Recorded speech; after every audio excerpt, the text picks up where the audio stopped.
I think it's fair to say that over the past 5 years, the MCU has hit something of a rough patch, and that's putting it mildly, as what was once considered the biggest entertainment franchise in the world has been reduced to a series of failing movies and TV shows. And while the mainstream media tends to attribute the MCU's decline to superhero fatigue, it's pretty clear that Disney's ongoing obsession with activism and divisive political agendas since Avengers Endgame has also played a major role in alienating customers too. That's because it turns out that people prefer good storytelling and escapism over constantly being lectured to, which brings us to the new Disney Plus show Ironheart, a spin-off of 2022's disappointing Black Panther sequel movie Wakanda Forever. And yes, I'm aware that Wakanda Forever did make some money at the box office upon its release, but to be fair, it had a lot to do with the untimely passing of Black Panther star Chadwick Boseman, as that movie had been billed as something of a tribute to him. At the end of the day though, I think there are many issues with Wakanda Forever, and at least one of them was that Disney wanted to awkwardly shoehorn the forgettable character of Riri Williams, aka Ironheart, into that movie with the intention of then giving her a Disney Plus spin-off series. And apparently, right after filming this Ironheart series in 2022, even Disney must have realized that this whole spin-off project was ill-advised, so they kept delaying its release. So here we are 3 years later, and Disney have finally decided to dump all 6 episodes of Ironheart within an 8-day time frame,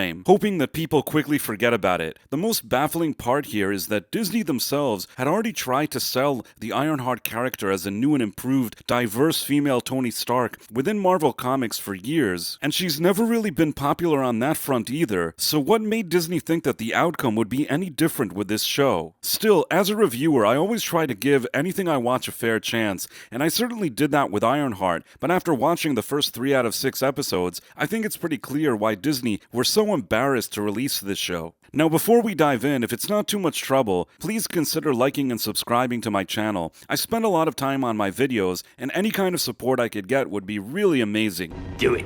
Ironheart picks up sometime after the events of Wakanda Forever, where Riri Williams helped Black Panther's sister defeat some blue Mexican fish people. Now, Riri is at MIT, where she has a full scholarship and full ride, and after her request to extend a grant she's working on is denied, she's also expelled from the school because it turns out that she's helping her classmates plagiarize exams and she's doing shady projects in exchange for money too. Then, even though she's told to evacuate the premises, Riri steals an Iron Man suit from the school's lab and flies to Chicago to hang out with her peeps, yo! Once she's back home, we learn that Riri has some trauma because her best friend Natalie and her stepfather Gary were killed in a drive-by shooting years earlier, and this is still an issue for her. Then, in order to make ends meet, Riri joins a gang of hoodlums led by Parker Robbins, also known as the Hood. At first, Robbins traps Riri in an elevator to see if she can get out of it alive in a cringy and ridiculous scene. And once she's girl-bossed her way out of the elevator, the Hood offers Riri money to join his very diverse crew, which strangely includes a former drag queen, and Riri hesitantly agrees. In this scene, there's also some kind of not-so-subtle underlying message that at 22 years old, Riri Williams is basically better and smarter than anybody that ever lived, but people just don't recognize her greatness for some reason. This is in addition to an earlier scene where it's also suggested that Tony Stark, who sacrificed his life to save the universe, and Hank Pym, who built his own successful company himself, are nothing but a couple of rich and privileged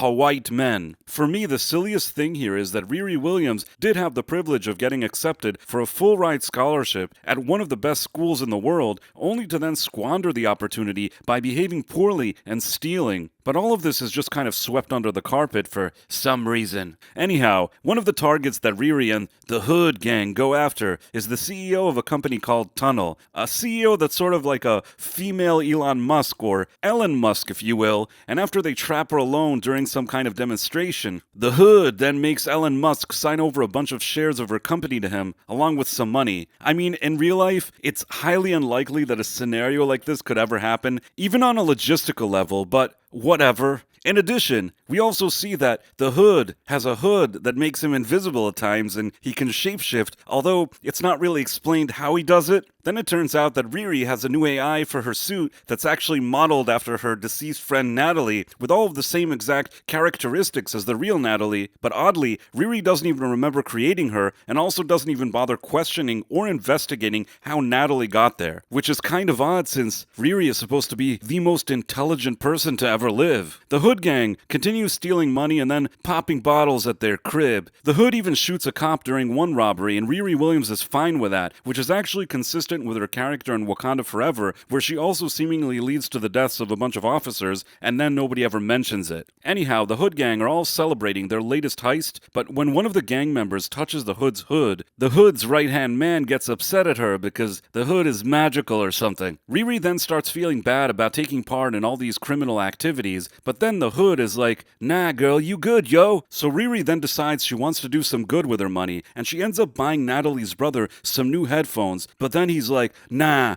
I'ma keep the ones I have, yo. Meanwhile, as something of an unrelated side plot, Riri also extorts a guy for extra parts that she needs for her iron suit, and what do you know? He ends up being Obadiah Stane's loser son who keeps buying fancy technology even though he doesn't know what to do with it because he's not as smart as Riri is. And you gotta feel bad for actor Alden Ehrenreich. At one point he was considered a rising star in Hollywood, but after starring in flops like Solo and Ironheart, one has to wonder if his career will ever bounce back from this. Riri is then informed that one of her former gang members has died, and she's trying to figure out why, so she decides to cut a piece of the Hood's hood to see if it's really a hood?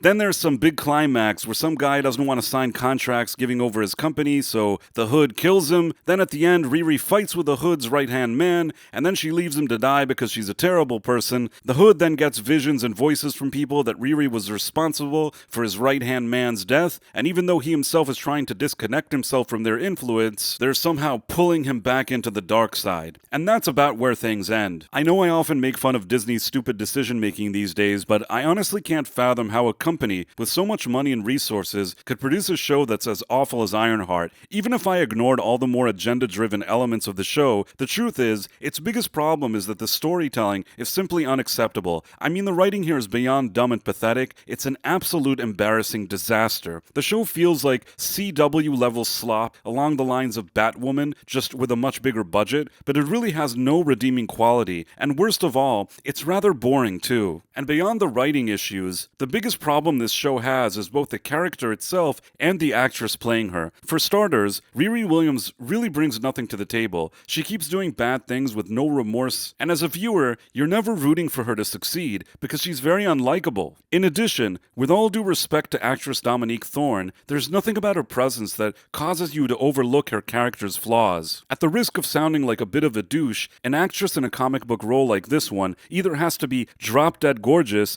have a super likable vibe, or both, and in my humble opinion, Thorne really doesn't have either of those qualities. She's just kind of there. Now, I'm not saying she couldn't be a good actress for any role ever, I just don't think she's right for this one. And yes, even with better casting, this show would still be a dumpster fire, but there's really so little to work with here. And while I suppose I could spend hours nitpicking all of the show's issues, the bottom line is, I couldn't really recommend it to anybody. And if I had to give it a score, I would probably give it a 20 out of 100, which obviously means that it's a fail. This is, in fact, a bad show, but on the bright side, if you enjoyed this review, please make sure to like and subscribe, as it would really help my channel. Thanks for watching, my friends. Thank you, and good day! I am such an awesome guy.